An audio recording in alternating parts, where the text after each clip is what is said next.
man, and stand up. Praise be to God, and put your blessed hands up. Get up out your chairs, man, and stand up. Praise be to God, and put your blessed hands up.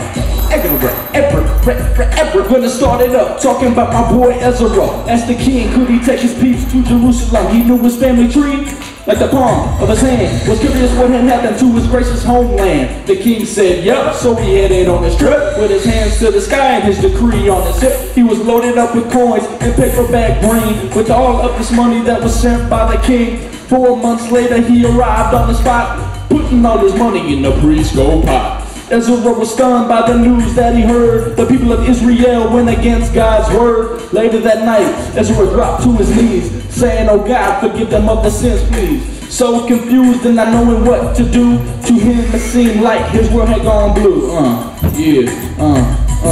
So get up out your chairs, man, and stand up. Praise be to God, and put your blessed hands up. What? Get up out your chairs, man, and stand up. Praise be to God, and put your blessed hands up.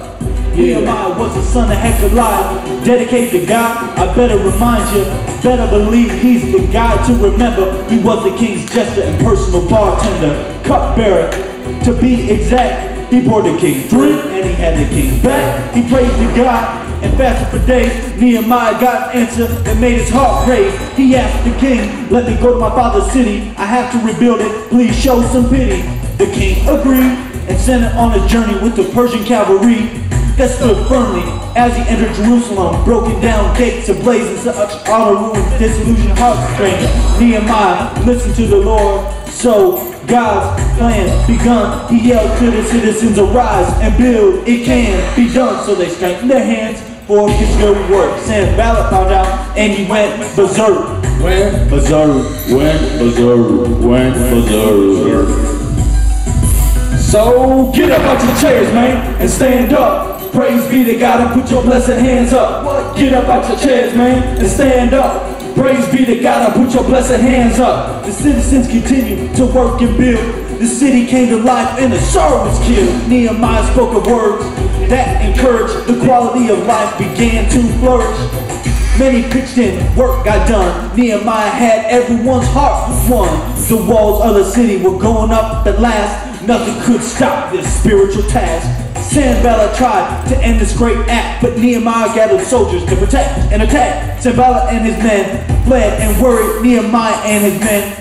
They stood firmly. Finally the walls and gates were finished. In only 55 days the city was replenished. The wall was done, the last stone was laid. Nehemiah decided it was time to dedicate. He wanted to party, sing, rejoice and play. The work was done, such a wonderful day. The gates were open, they all walked in, waiting for the dedication speech to begin. Up to the altar Ezra walked and stood. People saying, this old man, it better be good. He read the Bible, went on for days and days. Songs of praise, the people's hands were raised. They thanked God for all that he had done, believe it. To show they were surreal, they signed a written agreement. After all this work, Israel was holding incomplete.